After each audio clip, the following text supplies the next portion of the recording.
Untuk mengetahui perkembangan terkini dari jalannya audiensi mantan karyawan Oriental Sirkus Indonesia, kita sudah terhubung dengan jurnalis NTV ada Hasbiollah di Kompleks Gedung Parlemen DPR RI Jakarta.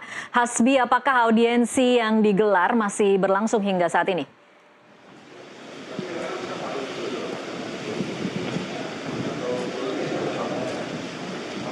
Ya Ayu, sejauh ini memang tadi audiensi mulai pada pukul 13 waktu Indonesia bagian Barat, lalu selesai pada pukul 16.30 waktu Indonesia bagian Barat. Ada beberapa poin penting yang tentu kami catat di sini dari berjalannya tadi mediasi maupun juga mendengarkan pendapat dari para terduga korban yang melaporkan. Pertama mereka memang melaporkannya ke Kementerian HAM, lalu ini terus berkembang begitu. Dari tanggal 21 April 2025 kemarin, pihak Komisi 3 terlebih dahulu ini yang memanggil Jansen Manangsang dari pihak Oriental Sirkus Indonesia. Nah di situ memang hasilnya tidak memuaskan karena memang Komisi 3 lebih merekomendasikan untuk menyelesaikannya secara keluargaan. Ini memang menurut beberapa pendapat dari masyarakat untuk menindaklanjuti dari dugaan kasus pelanggaran HAM ini. Lalu kemudian juga pada hari ini tentu Komisi 13 ini yang memang membidangi hak asasi manusia ini melakukan pertemuan dan juga melakukan beberapa dengar pendapat. Ada dari Kementerian HAM, lalu juga ada Komnas HAM, Komnas Perempuan, lalu korban-korban juga hadir bersama kuasa hukum mereka Muhammad Soleh.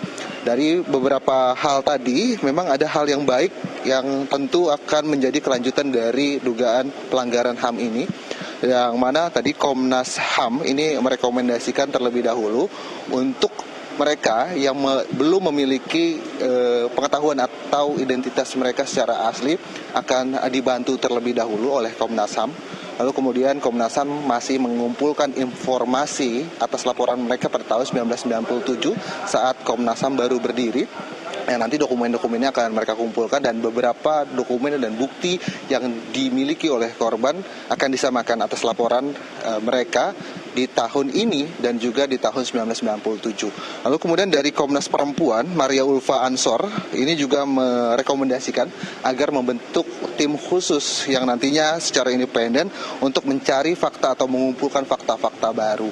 Lalu mereka dari kuasa hukum juga sangat mengapresiasi bentuk-bentuk dari lembaga-lembaga yang mulai aktif membantu mereka. Lalu mereka nanti akan berkomunikasi ke Gubernur Jawa Barat, Deddy Mulyadi, untuk melakukan bantuan. Mereka meminta bantuan juga terhadap Gubernur Jawa Barat dari Komisi 13, lalu mereka nanti akan ke wilayah Jawa Barat khususnya untuk melihat secara langsung bagaimana data-data mereka, data dari para korban yang memang hingga sejauh ini melaporkan banyak sekali memang dari mulai penyiksaan, pemukulan, distrum, dipaksa, dan mereka memang dari umur 2 hingga 4 tahun ini banyak yang tidak mengetahui identitas asli mereka. Nah ini yang di awal akan diusut terlebih dahulu. Sementara Komisi 13 ini juga akan mendesak Mabes Polri untuk membuka lagi keran kasusnya karena memang pada tahun 1997 sempat di SP3 karena kekurangan alat bukti. Nah meskipun begitu Komisi 3 mendorong untuk nantinya kasus ini akan disangkakan untuk tindakan penjualan orang, tindakan dugaan penjualan orang yang tentu akan bisa dikumpulkan bukti-buktinya kalau memang disangkakan begitu. Nah, ini adalah langkah-langkah dari beberapa instansi maupun juga dari Komisi 13 saat pertemuan tadi. Ayu. Oke, baik, terima kasih Hasbiollah melaporkan langsung dari Gedung DPR Senayan, Jakarta.